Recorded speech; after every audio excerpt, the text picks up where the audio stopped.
From its picturesque landscapes and bustling metropolis, Davao City definitely should be one of the must-see destinations on one's travel list. Based on statistics, the first quarter of the year, Davao City has experienced a surge, more than 450,000 tourists. Given the vast spots and sights the city has to offer, one day's trip alone in the metro can surely leave a traveler sapped and tired. And what better way to call it a day in Davao than to stay at the country's second oldest hotel. But more than its luxurious and modern amenities and facilities, this hotel also boasts of its role in Davao's rich cultural history. Mga early days ng Apo View, sentro ng pagtitipon, gatherings ng mga nag-iibang sektor. Pag sinabi mo kasi Apo View, para mo nang sinabing saan ang durian. Pag sinabi mong durian, that's about Davao City. Yung coin word na Apo View, kasi nakikita mo yung Apo Sandawa Kaya pala sa aming mga tribo, malaking porsyon pag sinabi mong Apo View. Kasi nga, binigyan mo ng credit yung matatanda na pag-aari ng Apo Sandawa. It's the only hotel na nagbibigay ng recognition and cognizance sa ngalang Apo Sandawa. A hub not just for tourists, but also for indigenous people. This hotel has stood the test of time, providing a first-class luxury experience for visitors from all walks of life. And to further cater to the increasing needs and demands of travelers, the hotel keeps up with constant reinvention and expansion under new management. Changes coming basically is meaning that the Apo View Hotel as it is right now, there will be renovation, major renovation, there will be modernization, additional technology that will be added to what we are currently offering.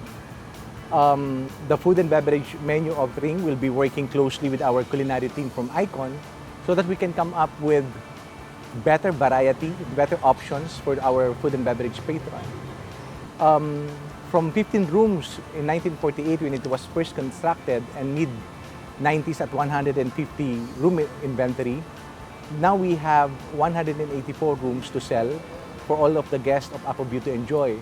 With numerous awards and accolades it has received thanks to its homegrown hospitality, the hotel deemed it important that constant change is necessary to improve customer service and comfort. After all, the hotel assures customers of a complete Davaoenyo experience. What we have done is we put a touch of modernization, minimalist in a sense. We just wanted to make sure that the guests will have ample space to work around, that they have enough space and proper space that they can make use if they wanted to sit down and do their work. From the food and beverage, I have to say, they are up to something really. With reference to the heritage that we wanted to keep, we still have the chefs who's been here for 30 years right now, still cooking. And to add flavor and variety to the food offering that we will give them, we have a new chef that works with the Icon Culinary Group that will work with the Apo View Culinary team so that we can come up with the heritage with a twist and variety. Dating back to modest beginnings in 1948, the hotel has now grown exponentially and now has become a landmark in Davao City, taking pride as Davao's first and Davao's own. The hotel knows the value of looking back into one's humble roots and providing comforting cultural and historical appreciation for generations of Davaoenos and travelers alike. The Global Comfort Group as a company, this is not the only thing that we do. I am also surprised a year ago when I joined because they are doing too much and a lot of things, which is good for CSR. We are attending and addressing and giving much attention to the tribo because a colleague of ours understands them because she came from that particular sector.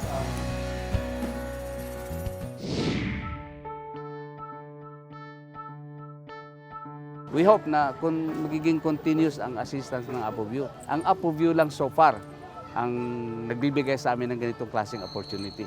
For as long as Apo View is there, for as long as it symbolizes cultural heritage of the tribal people of Mindanao, Apo View will stand out for the indigenous people.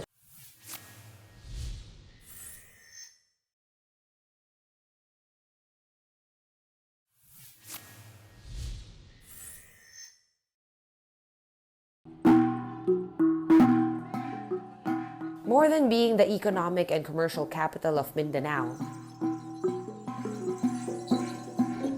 Davao City also is recognized as a cultural capital of Mindanao, being home to 11 diverse and unique tribes. Every third week of August, the city celebrates the festivals of all festivals, known as the Kadayawan Festival. This celebration not only acknowledges its indigenous people, but also focuses on the city's culture and arts, as well as a thanksgiving for the bounty of their agricultural products.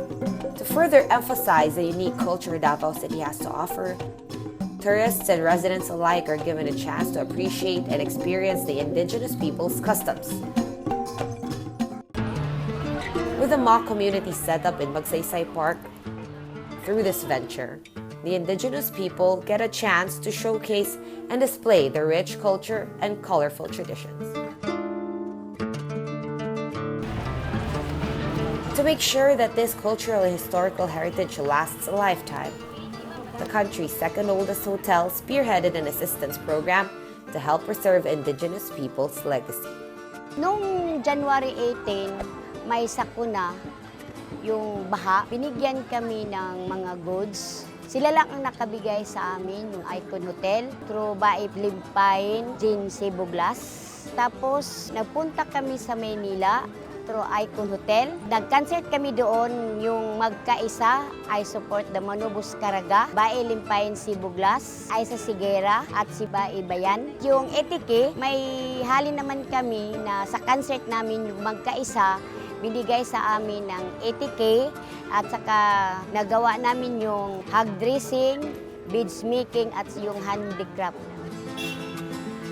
The Apoview Hotel kasi believes in the connection between nature and its people.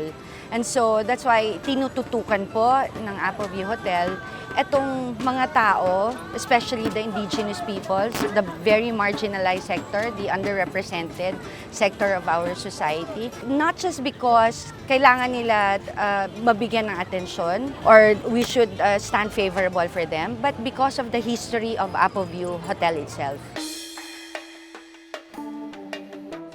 More than giving the indigenous people a venue to showcase their traditional crafts, the hotel gave a special space for indigenous people inside their hotel, free of charge. Apoview will also showcase the traditional attire through a stall provision na ngayon nasa hotel po mismo ng Apoview. Of course, the proceeds and the profit will go to the community. The role of Apoview will only to provide them a space where they can promote, preserve, and at the same time recognize their cultural integrity. I'm really glad, masaya po kami that you are all here to join us.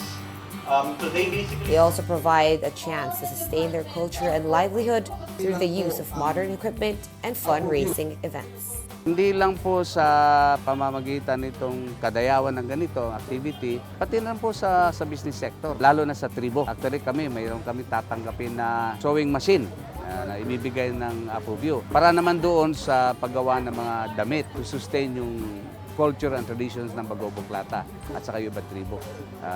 Pamamagitan yan, we hope na kung magiging continuous ang assistance ng Apoview.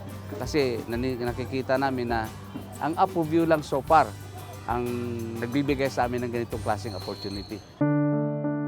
The hotel also takes pride on its mission to help preserve indigenous culture by hiring and including among its ranks a member of the indigenous community to specifically identify their needs.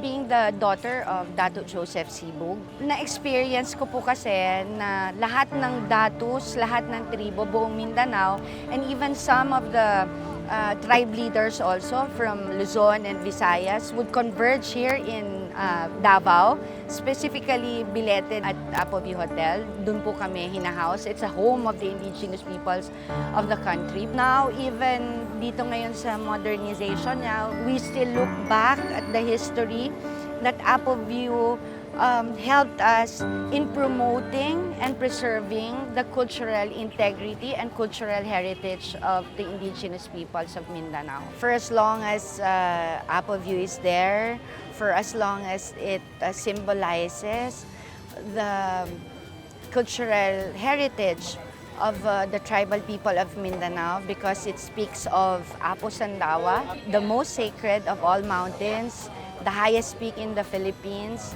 Apo View will stand out for the indigenous people, for the tribal people of Mindanao.